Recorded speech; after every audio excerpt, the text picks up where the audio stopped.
Iran inaonekana kwamba kutokana na hali ilipofikia haitakuwa tayari kusitisha vita. Kama ni kuchukua hatua, inataka kuwepo na suala la kukomeshwa vita na si kusimamishwa vita, kwa sababu maana ya kusimamishwa vita ni kuona kwamba kila pale Marekani na Israel zitakapohisi kwamba zinahitaji ziweze kuanzisha tena vita vingine dhidi ya Iran. Kwa hivyo suala la kuwepo mabadiliko katika msimamo wa Iran, ikiwa ni kuhusiana na hali ya sasa ya vita au sera zake kuu, hali haionyeshi kwamba kutakuwa na mabadiliko katika suala hilo. Na kwa kutazama mwelekeo huo aliouzungumzia hapo Abdul Fattah, Dr. Mwilima, tunakumbuka kwamba alipochaguliwa huyu bwana Ayatullah Mujtaba, kauli ya kwanza iliyotoka kwa Rais Trump ni kwamba sio chaguo walilolitaka Marekani na kwamba Marekani itamua kila atakayemrithi Khamenei.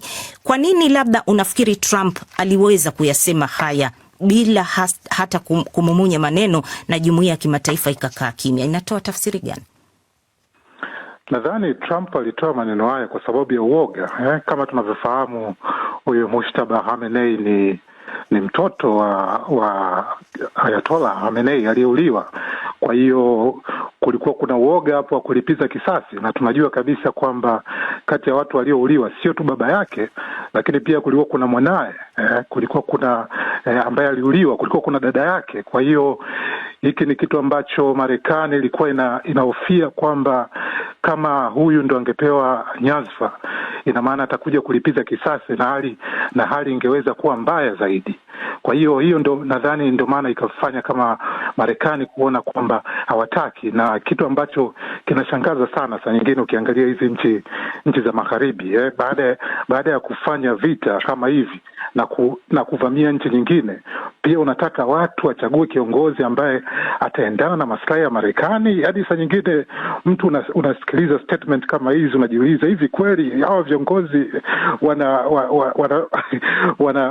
wanafikiria vizuri kweli? Yani kwamba Dr. Mwilima, unafikiri kwamba anaweza kuitumia Trump hii hatua ya kuchaguliwa Mujtaba kama chachu ya kuendeleza kile ambacho amekuwa kikisema toka mwanzo kwamba utawala Iran lazima ubadilishwe na sio uwe wa mamungwa, lakini lazima ubadilishwe, atoke mtu mwingine nje ya viongozi hawa wenye misimamo mikali ya kidini zaidi? Tatizo ni kwamba kubadilisha utawala ni ngumu. Walikuwa wanataka kubadilisha, wametumia maandamano kipindi kabla mwaka huu ulivyoanza. Wametumia maandamano, lakini maandamano yameshindikana. Na sasa hivi huwezi kubadilisha utawala kwa kutumia tu kulipua, yani nchi kwa kutumia ndege